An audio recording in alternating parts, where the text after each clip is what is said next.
হ্যাঁ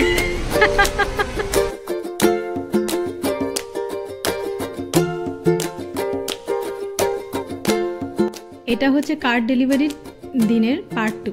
যারা এখনও ফার্স্ট পার্টটা দেখেননি তাদের জন্য নিচে লিঙ্কটা অ্যাটাচ করে দিলাম।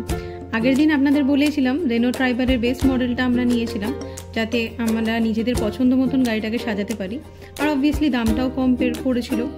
তাই যা কিছু কাজ আজ গুরুত্বপূর্ণ সেগুলো আজই করিয়ে নিচ্ছি, আমরা বাকি কাজগুলো আস্তে আস্তে পরে করব।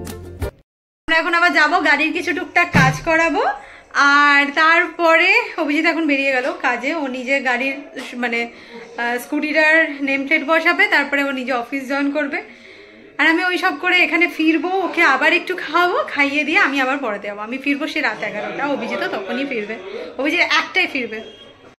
এখানে যাদবপুরের দিকে এসেছিলাম, এই দোকানটা এত সুন্দর, আমার পছন্দ ছিল বিল কভারটা, ওই যে ওই দোকানটায়, বাট ওটা আঁটছে না।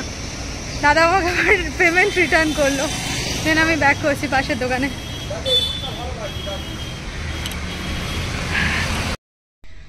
এই যে বাইরে আমার গাড়ি দাঁড়িয়ে, এদিকে আর একজন নাক ডাকছে আমার কোলে শুয়ে, যার জন্য আমি বেরোতেও পাচ্ছি না। দেখ ছিঁড়ে দিচ্ছে, কি অবস্থা।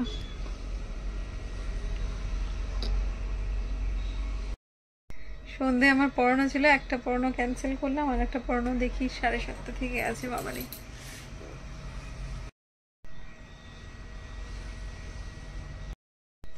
এতদিন আমি উবের ওলার জন্য ওয়েট করতাম এভাবে বসে বসে, আজকে আমার গাড়ি আমার জন্য ওয়েট করছে। একটা আলাদাই ফিলিংস। আমি তো গাড়িতে ওঠার পরে ফার্স্ট যে কথাটা অভিজিৎকে বললাম যে অভিজিৎ গাড়িতে উঠে মানে এই গাড়িটাই আমাকে বারবার ফিরতে হবে, এরম থাকে না কি ওলা উবেরে যখনই উঠি কোনো গাড়ি ভালো লাগে, কোনো গাড়ি ধ্যার ধেরে দেয়, তো যাই হোক গাড়ি থেকে উঠি নামি ঝামেলা শেষ। আর মানে এটা একটা হয় না, এটা নিজের গাড়ি, এটা এতেই আমাকে বারবার উঠতে হবে, এটাতেই আমাকে বারবার চলতে হবে, এটাই আমার জীবনের সঙ্গী।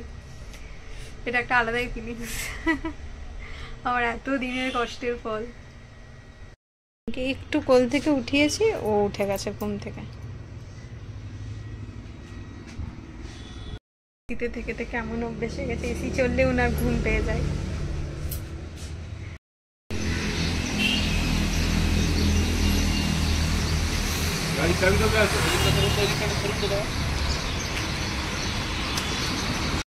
যখন বাড়িতে ফিরেছি তো 7:15, এখন প্রায় 7:15 বাজতে যায়। এসে ঝটপট আমি জেরির খাবার টাবারগুলো রেডি করলাম, এখন ওকে খাবার দেবো, কারণ ওকে ওর খাবারটা ভিজিয়ে রাখি কিছুক্ষণ, পিডিগ্রিটা। তো যাই হোক ওটা ভেজানো আছে। আর সেকেন্ড, আপনার ছাদে জামা কাপড় অনেক ছিল, ঝড় বৃষ্টি শুরু হবে মনে হচ্ছে, তো ওখান থেকে সমস্ত জামা কাপড় আমি নিয়ে এলাম। নিয়ে এসে অভিজিৎকে কিছু দরকারি কথা বলার ছিল, ওগুলো কল মেটালাম, আর এদিকে মায়ের সাথে কথা বললাম। তো সবকিছু মিলিয়ে এখন একটু আমি ফ্রি হয়েছি, নিজেও একটু ফ্রেশ হলাম, কারণ এখন আমাকে ক্লাসে যেতে হবে। প্রায় 7:45 বাজতে যায়, আমি এখন ক্লাসে বেরোবো, যেদিকে খেতে দেবো, খেয়ে দিয়ে বেরোবো। দেখায় জামা কাপড় সব ছাদ থেকে এনেছি, প্রচুর জামা কাপড় আছে, এসে আবার গোছাতে হবে। তনুশ্রী শ্রাবণী যখন কিছুদিন আগে বাড়িতে এসেছিল, তনুশ্রী এই চকলেটটা এনেছিল আমার জন্য, আজকে আমার এটা সেভিয়ার। একটু খেলাম, বাকিটা খেতে খেতে খেতে খেতে যাবো, কারণ আমার কিছু ভালো লাগছে না, মানে খিদেও পাচ্ছিল, আর এদিকে আমার চকলেট ক্রেভিংস হচ্ছিল। তো মানে ক্রেভিংস বলতে কি, মানে মিষ্টি খাচ্ছি যাতে এনার্জি পাই, সারা দিন যা যাচ্ছে, বাপরে বাপ। একজন খাবার গন্ধ পেয়েছে, দেবো মামা, দেবো দেবো দেবো, আমি দেবো বলেছি, চলো। এই যে আমরা এত প্ল্যানিং করেছিলাম যে একটা ছুটির দিনে, দুজনে ছুটির দিনে গাড়ি নেব, এই করব সেই করব, সব প্ল্যানিং ভেস্তে যায়, সব প্ল্যানিং ভেস্তে যায়। মানে আমি দেখেছি আমাদের দুজনেরই কোনো কাজ মানে তাড়াহুড়ো না করে বা উইদাউট এনি প্ল্যান যদি আমরা কোনো কাজ না করি তাহলে সেই কাজ হবে না। মানে প্ল্যান করে আজ অব্দি কোনো কাজ হয়নি, কোনো কাজ না। ইভেন ঘুরতে যাওয়ার ক্ষেত্রেও তাই, লাস্ট অব্দি বুঝতে পারি না যে আদৌ যাওয়া হবে কি হবে না, কিছু না কিছু করে মানে প্ল্যানগুলো খারাপ হয়ে যায়। আমার বাবা বলে এইভাবেই কাজ হয়, নাহলে হয় না, উইদাউট এনি প্ল্যানিং সব কাজ ভালো হয় না, এর তো হয় না। তো যাই হোক ওর খাওয়া দাওয়া হয়ে গেল, উইদিন ফ্র্যাকশন অফ সেকেন্ডের মধ্যে দিলাম আর খাওয়া হয়ে যায়। তো যাই হোক ওর হয়ে গেছে, আমি ঝটপট এবার বেরিয়ে যাই, আর লেট করবো না, নাহলে ফিরতেও লেট হবে। মামা দাদা, বলে বাবালে টয়লেট হয়ে গেল। আজকের ব্লগটা আমি আজকে থেকে কন্টিনিউ করছি। এখন বাজে হচ্ছে দুপুর 3:15। আসলাম, জেরিকে খাওয়ানো দাওয়ানো হলো, এবার আমি নিজে খেতে বসেছি। আর আজকের ডেটটা হচ্ছে 29th of April। আমি এখন ফ্রেশ হয়েছি, স্নান করেছি, মানে আমি পড়িয়ে এসেছি, তারপরেই ঝটপট জেরিকে খাবারটা রেডি করেছি, একটু রেস্ট নিচ্ছিলাম, স্নান টান করে উঠে এখন নিজে খেতে বসলাম। তো দেখায় লাঞ্চটা। লাউ দিয়ে মুসুর ডাল আছে, মাসি লাউটা এভাবে কেটেছিল কেন আমি জানি না।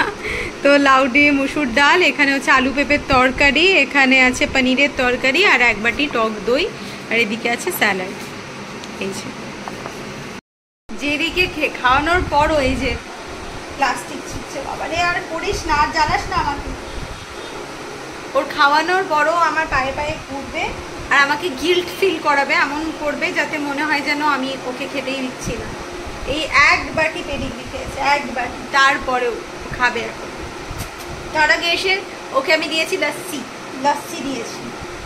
লস্যি বলতে একটুখানি ওই দই দিয়েছি আর যার মধ্যে এক বাটি জল দিয়েছি আর একটু গোলমরিচের গুঁড়ো দিয়েছি, দিয়ে খেতে দিয়েছে। ও শসা কুচিও দিয়েছিলাম। এই যে ডাকছে, আমাকে ডাকছে, খাবি? এটা তো তোমার খাবার না বাবা, এগুলো তুমি খাও না। তো তোমাকে তো ভালো খাবার দিয়েছি, আমার লাগছে জেরি, আমি তো ভালো খাবার দিয়েছি মাম্মা। তো যাই হোক, আজকে ব্লগটা আর বেশি এক্সটেন্ড করছি না। যদি কিছু ভালো লেগে থাকে তো please to like, comment, share and subscribe my channel Debjani story.